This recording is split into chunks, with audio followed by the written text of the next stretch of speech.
रहमानिर्रहीम। Dear students, अस्सलाम वालेकुम। Mobile application development में टॉपिक आज हम देखेंगे iOS application development with Windows. तो अगर हमारे पास एप्पल की डिवाइस नहीं है तो हम किस तरह से, कोई मैकबुक नहीं है, हम किस तरह से डेवलपमेंट कर सकते हैं, हम कैसे iOS एप्लीकेशन डेवलप कर सकते हैं, वो हम आज देखेंगे। तो अगर आप कोर्स आउटलाइन देखें तो इसमें ये हमारा टॉपिक मौजूद है। ये हमारा मेन चल रहा था, iOS रिलेटेड टॉपिक्स चल रहे थे और इसमें से ये हमने आज देखना है एप्लीकेशन डेवलपमेंट विद विंडोज़। ठीक है जी। ओके। रीज़न ये है कि हमारे पास आमतौर पे मेजॉरिटी के पास जो है वो विंडोज़ डिवाइसेस होती है, लैपटॉप हैं या डेस्कटॉप हैं, उसमें विंडोज़ हम ओएस यूज़ करते हैं। तो एप्पल की डिवाइसेस हमारे पास आमतौर पे नहीं होती, मेजॉरिटी के पास नहीं होती। तो इसी हवाले से ये टॉपिक है। Not all aspiring iOS developers own a Mac which makes the struggle for iOS development on Windows quite tough. कुछ ना कुछ चैलेंजेस तो आते हैं, प्रॉब्लम्स तो आती हैं, लेकिन ऐसी बात नहीं है कि पॉसिबल ही नहीं कि आप एप्पल डिवाइस के बगैर डेवलपमेंट कर ही नहीं सकते। For a long time iOS development was not possible on any computer device that didn't run on Mac OS। पहले ऐसा ही था, पॉसिबिलिटी नहीं थी कि आप मैक के बगैर, मैक ओएस के बगैर आप डेवलपमेंट कर सके, पॉसिबल नहीं था। ठीक है जी। तो इसका मतलब क्या जी, Mac OS was compulsory for iOS development, पहले ऐसा ही था, right. In the past, many other third-party cross-platform solutions like PhoneGap and Titanium promised high performance and alternative development environments, but they did not really deliver much। तो इस problem को overcome करने के लिए कई एक सॉल्यूशंस आते रहे। उनमें से जैसे ये PhoneGap है, टाइटेनियम है, जिन्होंने ये क्लेम किया कि हम जो है वो विदाउट मैक ओएस एक ऐसा एनवायरनमेंट प्रोवाइड कर रहे हैं, करेंगे कि जो डेवलपमेंट जिसमें की जा सके iOS एप्लीकेशंस की, लेकिन उसमें काफ़ी प्रॉब्लम्स थे। ठीक है जी। तो लेटर ऑन फिर सिचुएशन बेटर हो गई। Today you can develop, deploy, debug and test your iOS application on Windows using different techniques, right. आजकल पॉसिबल है, कोई इतना जो है वो बहुत कॉम्प्लेक्सिटीज़ भी नहीं है। Companies like Microsoft are now making big leaps to provide cross platform development solutions like Xamarin. कई एक हमारे पास एनवायरनमेंट अवेलेबल हैं जो कि क्रॉस प्लेटफॉर्म डेवलपमेंट के लिए हमें पूरा एनवायरनमेंट हमें प्रोवाइड करते हैं। React Native, a hybrid framework by Facebook, also provides native-like capabilities using its JavaScript-based React framework। चूँकि JavaScript लाइब्रेरी इसके बैकएंड पे वर्क कर रही होती है, तो ये भी एक फ्रेमवर्क अवेलेबल है जिसमें आप iOS development, cross platform development कर सकते हैं। However, there is still no perfect alternatives to use Xcode in Windows। लेकिन कोई ऐसा जो आपका नेटिव डिवाइस और नेटिव डेवलपमेंट है उसका कोई परफेक्ट ऑल्टरनेटिव अभी तक भी अवेलेबल नहीं है। हर ऑल्टरनेटिव सॉल्यूशन में कोई ना कोई कॉम्प्लेक्सिटीज़ या प्रॉब्लम्स आती ही आती हैं। ओके। तो इवन हम बात कर रहे हैं कि जो हम एंड्रॉयड डेवलपमेंट करते हैं वो भी हम अपने आमतौर पे जो लैपटॉप्स यूज़ कर रहे हैं, डेस्कटॉप यूज़ कर रहे हैं, उसमें विंडोज़ इंस्टॉल होती है, माइक्रोसॉफ्ट विंडोज़। तो उसमें भी हम क्या करते हैं, एंड्रॉयड स्टूडियो इंस्टॉल कर लेते हैं, हम फिर उसको डेवलप करते हैं, फिर हम कोई एमुलेटर यूज़ करते हैं, कोई एमुलेशन, कोई एनवायरनमेंट हम यूज़ करते हैं जिसमें एंड्रॉयड ओएस हम रन करते हैं, वहाँ पर हम अपनी एप्लीकेशन को टेस्ट डिबग कर लेते हैं। तो ये सेम सिनेरियो हम iOS डेवलपमेंट के साथ भी करेंगे। Building native iOS application requires access to Apple's build tools and iOS SDK which only run on Mac।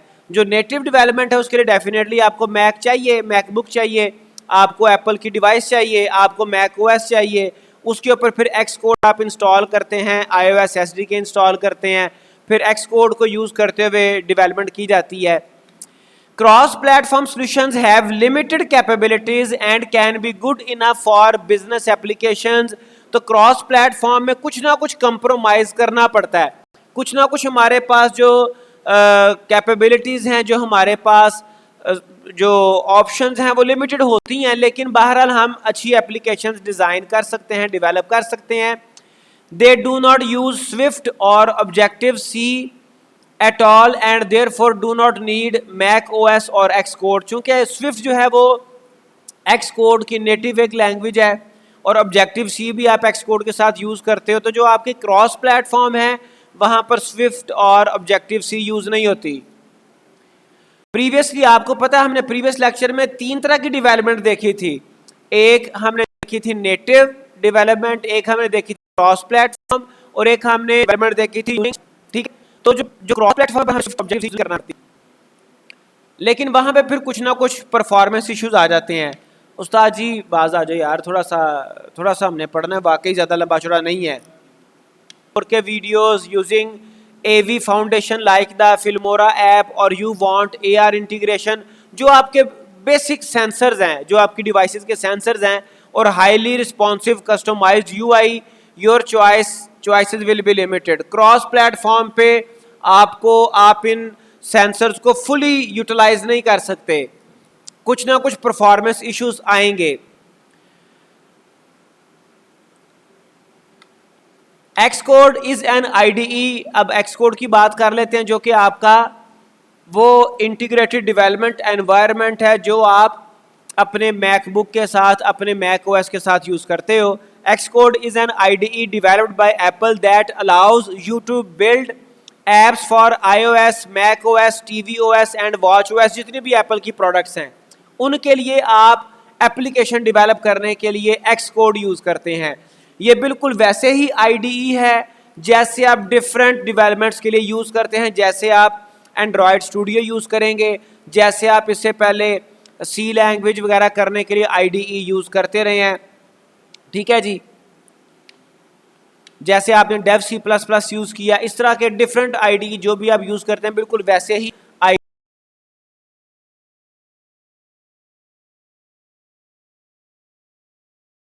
ही है, जिसमें आप डेवलप करते हो, टेस्ट डिबग करते हो, रन करके देखते हो। लेकिन एक्स कोड के लिए कंपल्शन है कि आपके पास जो डिवाइस हो वो एप्पल की हो और उसके ऊपर मैक OS चल रहा हो। ये launched in 2003, Xcode continues to evolve. इसकी हर साल तकरीबन इसका वर्जन नया आ जाता है। As Apple launch the new products such as the iPad, iPhone, Apple TV and Apple Watch, they added development support into the Xcode IDE platform। तो with the passage of time, जैसे जैसे Apple की products आती गई नई नई, उसकी devices आती गई, तो उन डिवाइसेस के OS को डेवलप करने के लिए Xcode में भी एडवांसमेंट होती चली गई। Okay, the product is available on the Mac App Store and is free to use for Mac users। The Xcode IDE supports the Swift programming language and gives developers the flexibility to write code in C, C++, Objective-C, Objective-C++, Java, AppleScript, Python, React.js and Ruby। तो जो इसकी native language है वो तो Swift है, लेकिन बाकी languages में भी आप कोडिंग कर सकते हैं। बाकी लैंग्वेज एक इसमें नेटिव लाइब्रेरीज भी हैं, तो उनमें भी आप कोड कर सकते हैं, लेकिन जो नेटिव लैंग्वेज है वो स्विफ्ट है, एक्सकोड के साथ वर्क करती है। ओके, अब स्विफ्ट क्या है? Apple created the Swift programming language to provide a common coding platform for its range of device operating system. जितने भी इसके डिवाइसेस हैं और उनके डिफरेंट OS हैं, तो हर एक का, चूंकि अगर कोई एप्पल की वॉच है, कोई उसकी और डिफरेंट डिवाइसेस हैं, उनके लिए OS भी डिफरेंट है, OS की कैपेबिलिटीज डिफरेंट हो जाती हैं। उसकी वजह क्या है कि जो आपका हार्डवेयर आर्किटेक्चर है OS ने उसको ऑपरेट करवाना है। तो जब आपका आर्किटेक्चर एंटायरली डिफर कर जाएगा, आपकी डिवाइस डिफर कर जाएगी, आर्किटेक्चर डिफरेंट होगा, फिर OS भी डिफरेंट होगा, तो स्विफ्ट उन ओएस के लिए डिज़ाइन की गई, एप्पल ने क्रिएट की। Released in 2014, Swift gives developers the capability to build apps for Mac OS, iOS, watch OS and TV OS। Different devices के लिए इसके पास डेवलपमेंट OS डेवलप करने की कैपेबिलिटीज हैं। Xcode स्विफ्ट UI जो उसका फ्रंट एंड डिजाइन करने के लिए, feature initialises the user interface designs with preloaded Swift code making it easier to develop rich user apps for any Apple platform. तो उसके पहले से बने बनाए कुछ लाइब्रेरी में अवेलेबल हैं यूजर इंटरफेसेस जिनको आप यूज करते हैं अपने डिफरेंट टाइप की डिवाइसेस के लिए फ्रंट एंड बनाने के लिए। Now Xcode has included support for the Swift programming language since the release of version 6 in 2014। उस वक़्त से Xcode में आप Swift यूज़ कर रहे हैं। Swift is relatively young language if we compare it to C++, C#, Java। ये पुरानी है, इवन इनमें से Java जो है लेटेस्ट है, लेकिन Swift उससे भी लेटेस्ट है। और even Python, its syntax is cleaner and more concise। इसका syntax जो है वो बड़ा क्लीनर वे में, क्लीन वे में आप लिखते हो, कंसाइज है, कम कोड में ज़्यादा कैपेबिलिटीज़ आप अचीव कर लेते हो। तो ये तो था Xcode और Swift। अगर आप नेटिव डेवलपमेंट की तरफ जाते हैं, if you have a Apple device, if you have a MacBook, तो उसमें आप Xcode और Swift यूज़ करते हैं। लेकिन what if you don't have a MacBook, फिर आपको विंडोज़ अपने लैपटॉप्स के साथ आप अगर डेवलपमेंट करना चाहते हैं iOS, तो फिर आप क्या करेंगे? तो वो हम अभी देखते हैं। iOS application development with Windows, तब आपने क्या करना है? So we can develop but you can not test and publish it without a Mac. ये पुराना सिनेरियो है बहरहाल, कि आप डेवलप कर सकते थे विंडोज़ के साथ लेकिन आप उसको पब्लिश नहीं कर सकते थे। लेकिन लेटेस्ट अभी टेक्नोलॉजीज अवेलेबल हैं, आप डेवलप भी कर सकते हैं, आप उसको डीबग टेस्ट भी कर सकते हैं, आप उसको पब्लिश भी कर सकते हैं। ये हम जो with the passage of time जो डेवलपमेंट हुई, अगर उसकी बात करें तो एक वक्त था जब आप डेवलप कर सकते थे लेकिन पब्लिश नहीं कर सकते थे और डिबगिंग नहीं कर सकते थे मैक के बगैर। You can opt for cross platform solution like Xamarin, React Native, Flutter, Ionic, PhoneGap and more for development। Here are some of the most popular cross-platform mobile development frameworks which you can use on Windows। अब कौन कौन से उसमें different हमारे पास platforms थे available? React Native है, Flutter है, और इसके साथ साथ इसका कंपैरिजन बता दिया। ये थोड़ा सा पुराना है, 19 और 20 में कितना इसका यूजेज रहा। React Native का यूजेज सबसे ज़्यादा नज़र आ रहा है हमें इस डायग्राम से। Flutter है और कोर्डोवा है, आयोनिक है, Xamarin है, यूनिटी है, PhoneGap है और नेटिव स्क्रिप्ट और अपाची फ्लेक्स। उसके बाद फिर बहुत कम आपके प्लेटफॉर्म्स हैं जो कि यूज़ हो रहे हैं। लेकिन सबसे ज़्यादा कौन सा रिएक्ट नेटिव है, फ्लटर, कोर्डोवा, आयोनिक, Xamarin और यूनिटी। ये आपके जो ज़्यादा यूज़ होने वाले आपके प्लेटफॉर्म्स हैं वो ये हैं। और 2019 और 20 में इनके यूजेज की परसेंटेज क्या रही, तो वो भी यहाँ पे इस डायग्राम में शो कर दी गई है। लेकिन इनमें से हम एक दो प्लेटफॉर्म देखेंगे और पॉसिबिलिटीज़ देखेंगे कि विंडोज़ के साथ डेवलपमेंट की क्या पॉसिबिलिटीज़ हैं। इसमें एक है Xamarin है for cross platform.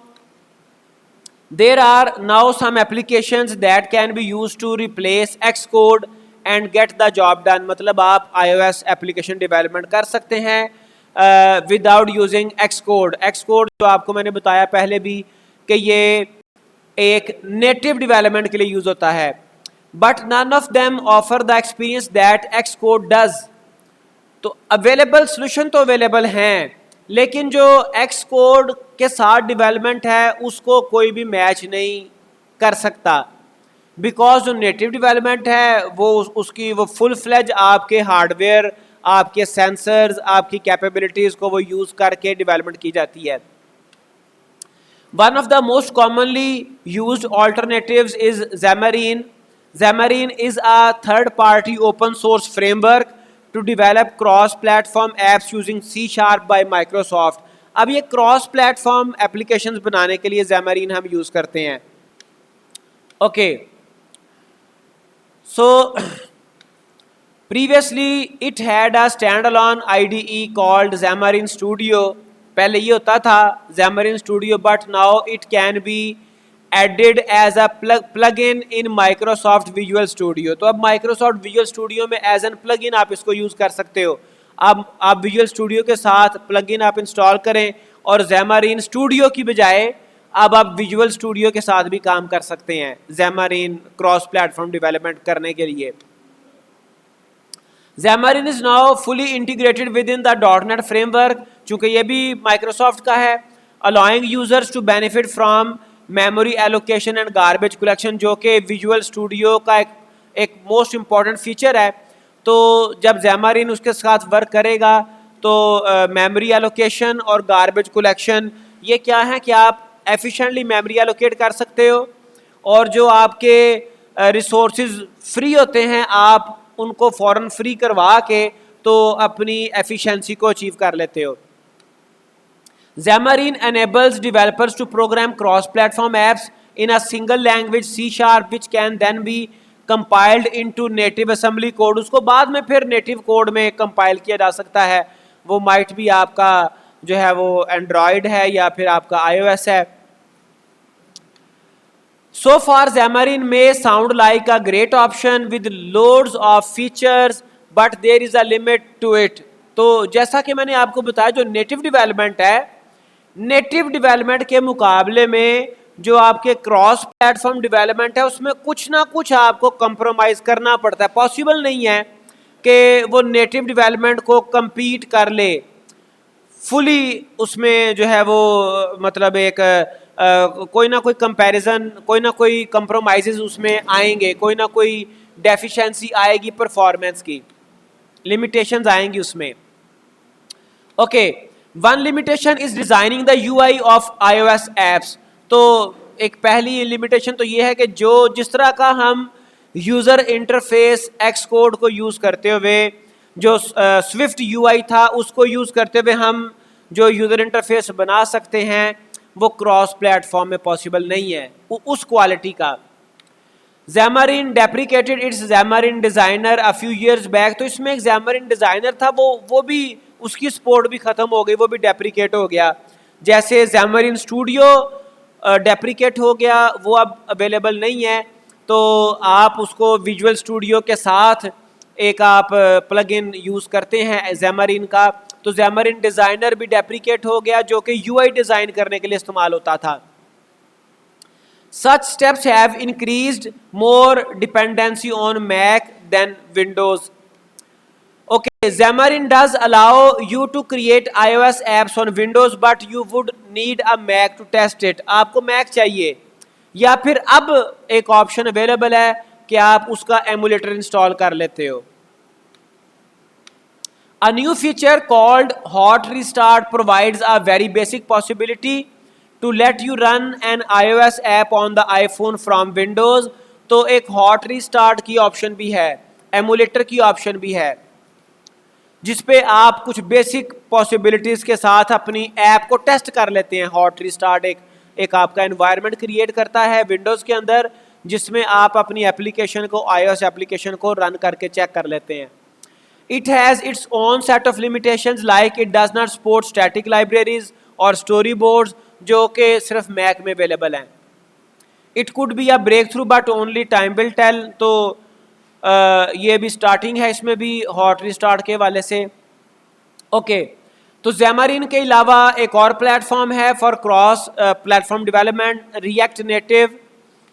React Native is increasingly becoming popular among developers for cross platform development, जो कि आजकल बहुत ही ज़्यादा पॉपुलर है। The tool is based on JavaScript and builds a native like UI UX user interface ये design कर सकते हैं that smoothly runs on any major mobile platforms that it is deployed on, चाहे वो Android हो चाहे वो iOS हो, तो वो आपके नेटिव की तरह से ही यूज़र इंटरफेस डिज़ाइन करने की कैपेबिलिटी रखता है। with a basic understanding of JavaScript, you will be able to work your way around this tool. आप अगर आपको JavaScript पे आपने काम किया हुआ है, आपको बेसिक्स का आइडिया है, रीजनेबल आपकी ग्रिप है, तो आप रिएक्ट नेटिव को यूज करते हुए इजीली काम आप स्विच कर सकते हैं।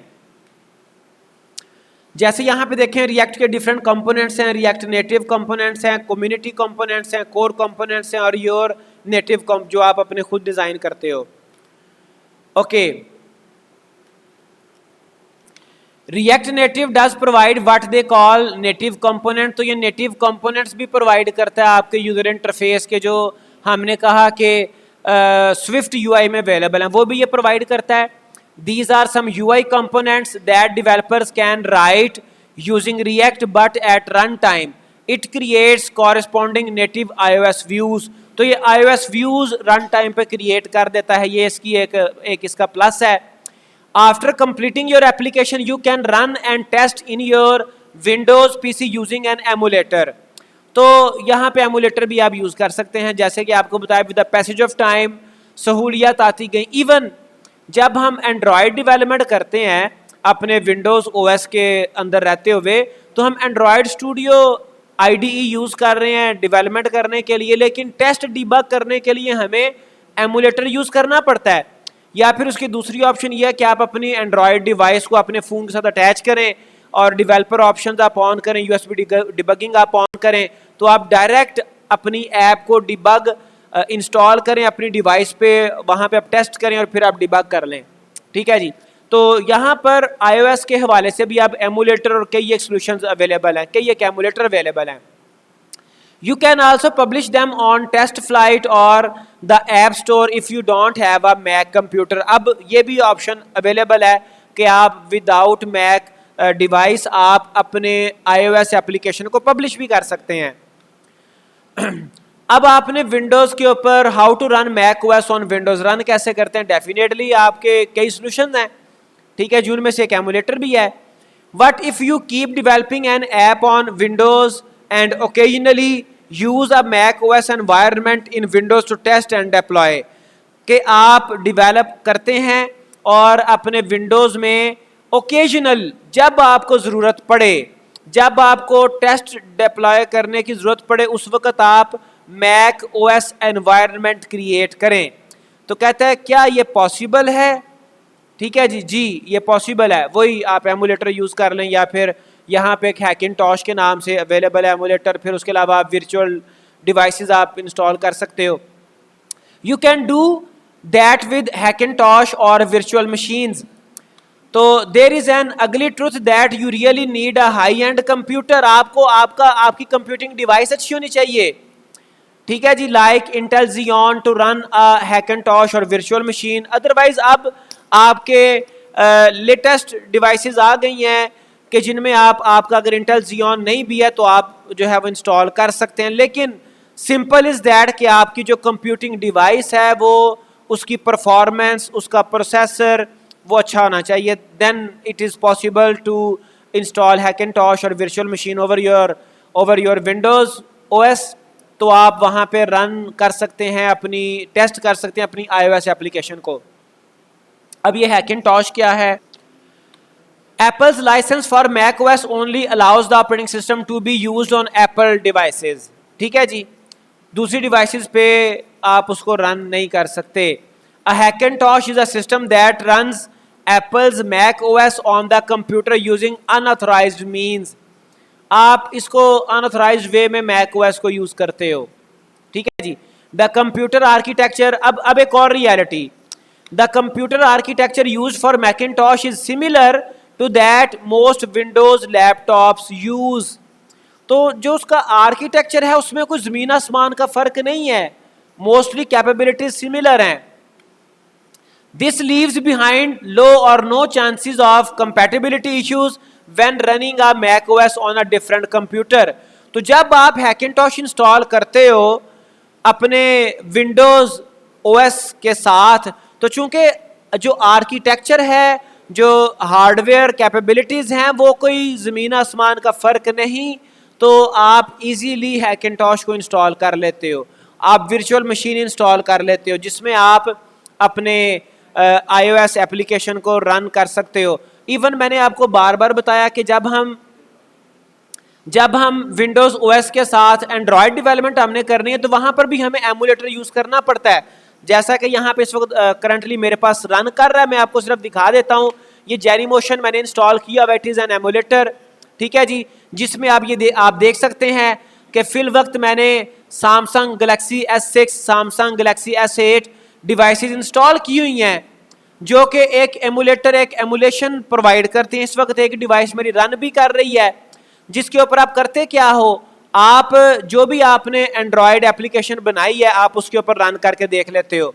आपका एंड्रॉयड स्टूडियो IDE आप यूज करते हैं डेवलपमेंट के लिए, और तो ये आप देख सकते हैं जी एंड्रॉयड स्टूडियो इंस्टॉल्ड है। तो सिनेरियो बिल्कुल सेम है। एंड्रॉयड OS हम एंड्रॉयड स्टूडियो हम यूज करते हैं और इस पे हम डेवलप कर रहे हैं, और उसके बाद हम कोई एमुलेटर यूज़ करते हैं, जैसे यहाँ पे जेनीमोशन इंस्टॉल है, फिर आप वो डिवाइस अपनी इंस्टॉल करते हो स्पेसिफिक, उसके ऊपर फिर आप रन करते हो, टेस्ट करते हो। तो सेम सिनेरियो आपका जो है वो हैकेंटॉश के साथ है। आप वो इंस्टॉल करते हो विंडोज़ के ऊपर, आप वहाँ पे रिएक्ट नेटिव या किसी और जो है वो क्रॉस प्लेटफॉर्म को यूज़ करते हुए डेवलपमेंट करते हो और अपनी iOS एप्लीकेशन को टेस्ट डिबग कर लेते हो हैकेंटॉश के ज़रिए से या फिर वर्चुअल डिवाइसेस के ज़रिए से। Okay, it is important that you are using a Windows machine with the required specifications as mentioned on the official website. आपकी स्पेसिफिकेशन मैच करनी चाहिए हैकेंटॉश को इंस्टॉल करने के लिए। Preparing a Hackintosh can be time consuming but it saves you a lot of money compare to buying a Mac, ठीक है जी, तो आपके पैसे बच जाते हैं। लेकिन एक और ऑप्शन भी है, अगर आप नेटिव की जो है वो कैपेबिलिटीज अचीव करना चाहते तो कोई पुरानी मैकबुक परचेज भी की जा सकती है जो कि आपको रिजनेबल अमाउंट में अवेलेबल हो सकती है, ठीक है जी, वो भी एक ऑप्शन बहरहाल है।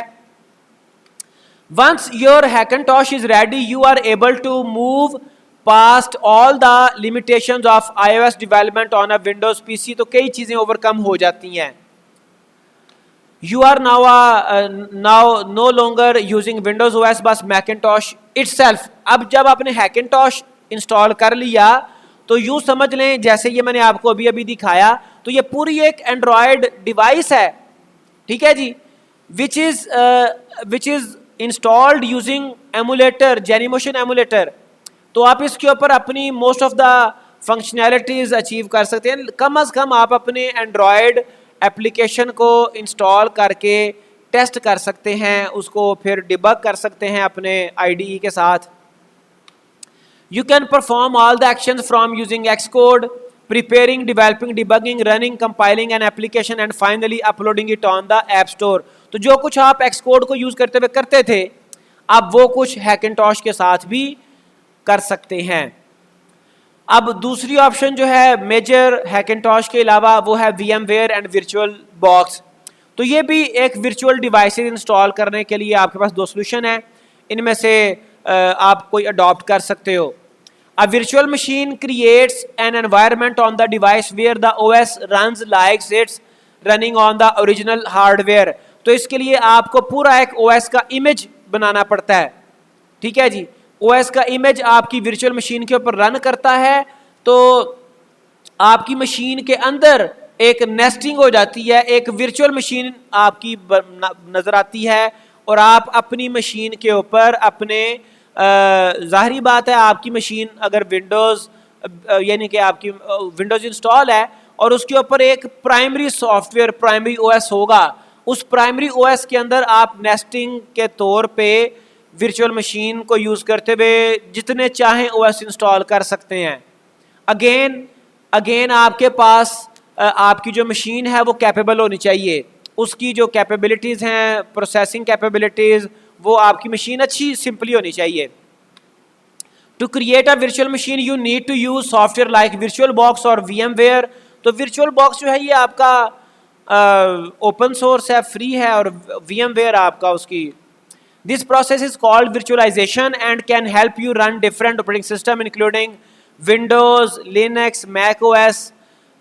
विंडोज़ भी आप इंस्टॉल कर सकते हो, मतलब कोई और फिलहाल फ़र्ज़ करें आपने विंडोज़ 11 विंडोज़ 10 की हुई है, आप एक्सपीरियंस करना चाहते हो विंडोज़ 98 का, तो आप वर्चुअल मशीन के साथ वो भी इंस्टॉल कर सकते हो। Apart from the virtual machine tool you need a disk image of Mac OS. जो भी आपने ओएस इंस्टॉल करना है अपनी वर्चुअल मशीन के ऊपर, आपको उसका एक इमेज भी चाहिए, मतलब उसकी एक इंस्टॉल्ड कॉपी, आपको एक इमेज मुकम्मल चाहिए। With you to be able to make the OS work on a virtual machine. जिसके बाद आपका फिर टूल्स अवेलेबल हैं जो कि आपके किसी भी ओएस के इमेजेस बना देते हैं, उसको फिर आप वर्चुअल मशीन के ऊपर इंस्टॉल करते हो और वो आपका पूरा ओएस वर्किंग ओएस आपका क्रिएट हो जाता है। There is no official way to run Mac OS on a virtual machine in Windows. You can download the OS from Apple itself and make a disk to mount in a virtual machine. आप Apple से अपना download करते हो और उसको disc के ऊपर आप माउंट करते हो, फिर आप उसको उसका एक इमेज बना के तो वर्चुअल मशीन पर रन कर सकते हैं। Once you have Mac OS running on your virtual machine, you can perform all the actions like using Xcode. अब अगर आपने virtual machine को यूज़ किया तो फिर आपके पास Xcode यूज़ करने की भी कैपेबिलिटी आ जाती है। लेकिन अगेन बात वही है कि जो आपका प्राइमरी OS होगा, ये तो आपका virtual machine पे है ना, प्राइमरी OS के ऊपर परफॉर्मेंस आपकी बेहतरीन होती है। यहाँ पर आपको कई परफॉर्मेंस इश्यूज आएंगे। You have to wait some time, you have to your processing would be slow. ठीक है जी, okay. Anyway, you can perform all the actions like using Xcode and upload your app on the app store. VirtualBox is open source but the VMware cost a license. तो VMware अगर आपने use करना है तो उसका licence भी है, लेकिन जैसे हम पाकिस्तान में आपको पता है उसके पायरेटेड वर्जन्स यूज़ कर लेते हैं, तो वो पायरेटेड वर्जन यूज़ भी किया जा सकता है। Anyway, it was all about today's lecture. Conclusion क्या है कि हम